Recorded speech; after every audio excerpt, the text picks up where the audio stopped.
Montana's organic horticulture producers rate weed management as a top agronomic challenge. Weed management is most effective when many tools are utilized together as part of an integrated system. Hello, my name is Emma Kubinski and I'm a PhD student at Montana State University studying ecological weed management. We are here today to talk about a cultural weed management tactic, timing of cultivation.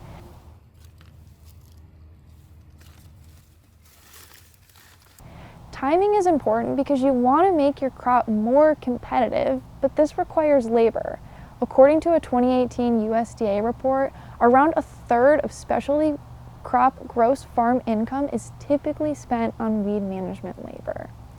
If a farmer keeps their fields weed-free all season long, they'll probably get a large yield, but it will also cost them a lot of money. Conversely, weeds can be left all season and this won't cost anything for labor, but resulting yields will be small or non-existent due to competition from weeds.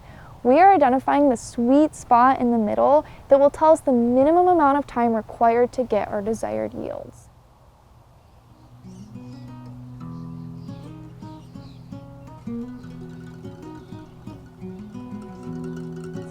To find this timing, we run field trials where we hand cultivate up until and after crop growth points in the season and look at resulting yields.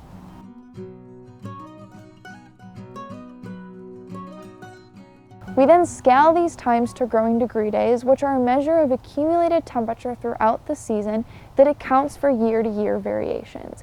If you want to learn more about how to calculate these, check out the link in the description.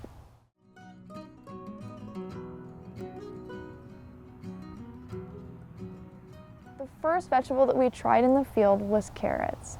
Carrots are poor competitors against weeds due to them being directly seeded and slow at growing and reaching canopy closure.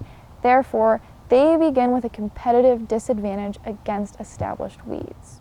We ran trials for 2 seasons and found that if you seed carrots in late June, then they will have to be cultivated about mid-July to mid-September to prevent yield losses over 5%. Next, we trialed onions. Onions are another weakly competitive crop because although they are transplanted into the field, they are still very slow at growing and reaching canopy closure. If you transplant onions in early May, we found that they need to be cultivated from early June to mid-July to prevent significant yield losses. The last crop that we field trialed was cabbage. Cabbage are very competitive crops since they are transplanted in the field and quick at growing and reaching canopy closure. Consequently, cabbage do not have a true critical period and can be managed with a single cultivation event. Between our years of trials, we found that weeds only had to be managed during a single day about 30 days after transplanting. So, if you transplant cabbage mid-May, you can cultivate a single time in June and you're good to go. Here is a summary table of those timings for the 3 crops if you would like to take a screenshot and try them out for yourselves.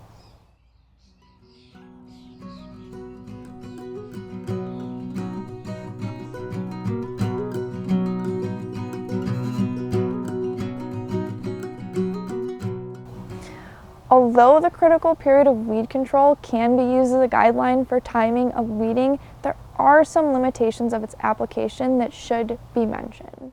First, mechanical tools are most effective on small weeds. If you let your weeds grow in your beds until they are having a competitive effect on your crop, mechanical management will be less effective and more hand pulling may be necessary.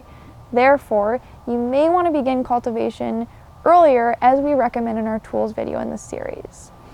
Next, the critical period of weed control does not account for seed rain. If you pause managing weeds once they are no longer lowering yields, this may allow more weeds to go to seed and raise weed pressure for you your following growing season. Therefore, late season weed management should still be considered. So, when is the critical period of weed control actually helpful? In a 2017 paper, farmer Mark Guzzi successfully implemented the critical period of weed control in his vegetable operation in Maine and saved labor time. Critical period of weed control studies also help us to understand competitive dynamics between crops and weeds that can be applied to other parts of farming systems. See our interseeding cover crops video to understand how we are applying the end of the critical period to plan when cover crops can be interseeded in vegetables without lowering yields. Used in combination with other tactics, timing of cultivation can be an effective part of an integrated weed management program. With the critical period of weed control, you can focus time spent weeding on when it matters most.